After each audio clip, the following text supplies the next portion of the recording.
Mission let's go 저 건물을 찾으러 Assalamualaikum warahmatullahi wabarakatuh.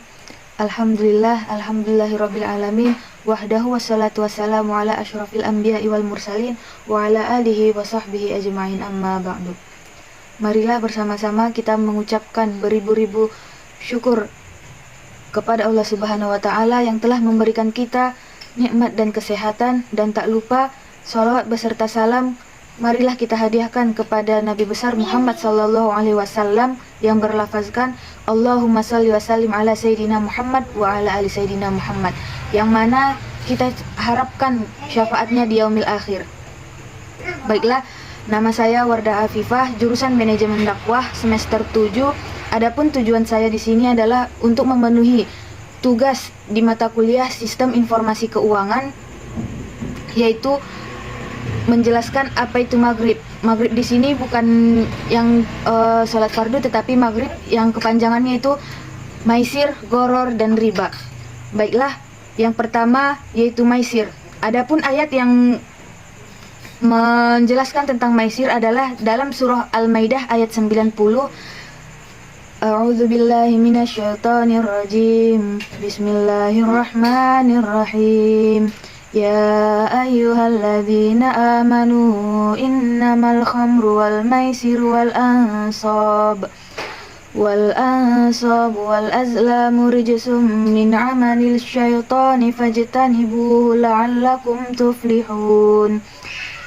Yang sekira-kira artinya, wahai orang-orang yang beriman, sesungguhnya minuman keras, berjudi, berkurban untuk berhala, dan mengundi nasib dengan anak panah adalah perbuatan keji dan termasuk perbuatan setan. Maka jauhilah perbuatan-perbuatan itu agar kamu beruntung.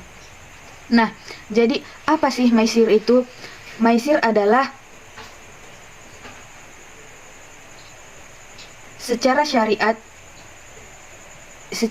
Islam, maisir dikenal dengan sebutan judi. Nah, secara bahasa, maisir berarti mudah atau gampang, sementara menurut istilah, maisir bermakna untung tanpa usaha. Jadi, bagaimana contoh dari maisir ini? Yaitu seperti yang maraknya sekarang, seperti berjudi online, yang disebut sebagai skater, ataupun perjudian dengan bermain sesuatu yang dilakukan dengan adanya taruhan dan perkataan kasar dan yang keluar dari syariat Islam.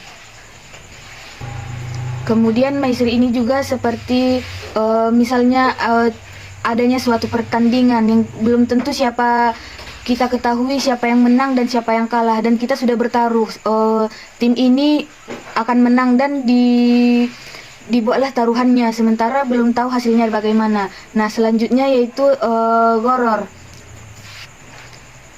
Goror dijelaskan dalam Quran surah An-Nisa ayat 29. A'udzu billahi minasyaitonir rajim. Bismillahirrahmanirrahim. Ya ayyuhalladzina amanu la ta'kulu amwalakum bainakum bil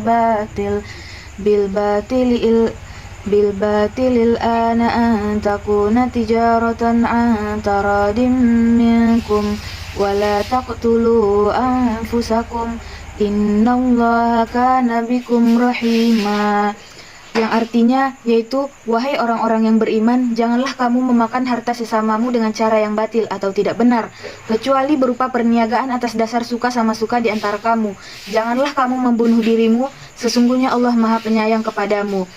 Nah, adapun pengertian dari goror ini adalah, istilah goror ini sudah banyak ditemukan dalam proses ekonomi syariah, khususnya pada proses jual beli suatu barang. Goror ini yaitu seperti jual beli yang tidak pasti, tidak jelas, dan mengandung perjudian. Jual beli goror diharamkan karena terdapat unsur memakan harta orang lain dengan cara yang batil. Nah, seperti membeli barang yang belum berwujud, tidak jelas sifatnya, dan tidak jelas harganya, kemudian tidak dapat diserah terimakan. Maka itulah yang membuat goror ini tidak sah hukum dijual beli sistem ekonomi Islamnya, karena bisa saja di antara kedua pihak ada pihak yang dirugikan. Nah, kemudian yang terakhir riba. Dalam Quran surah Ali Imran yang berbunyi A'udzubillahi minasyaitonirrajim. Bismillahirrahmanirrahim. Ya ayyuhalladzina amanu la ta'kulur riba ad'afan mudha'afah wattaqullaha la'allakum tuflihun. Yang artinya, hai orang-orang yang beriman, janganlah kamu memakan riba dengan berlipat ganda, dan bertakwalah kamu kepada Allah supaya kamu mendapat keberuntungan. Nah, apa sih pengertian riba ini? Sederhananya, riba adalah bunga.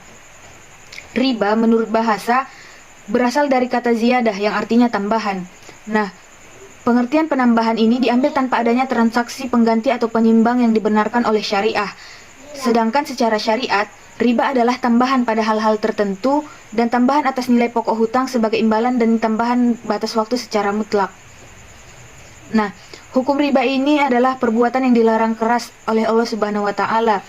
Nah, dan yang mengharamkannya seperti yang dalil yang sudah disebutkan tadi pada surah Ali Imran ayat 130.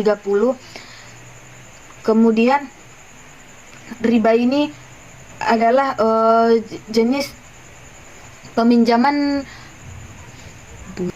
Riba ini seperti misalnya kita meminjam 100 dirham, kemudian kita bisa membayarnya tahun depan dan diganti dengan ditambahkan 100 dirham lagi, maka itulah yang disebut riba.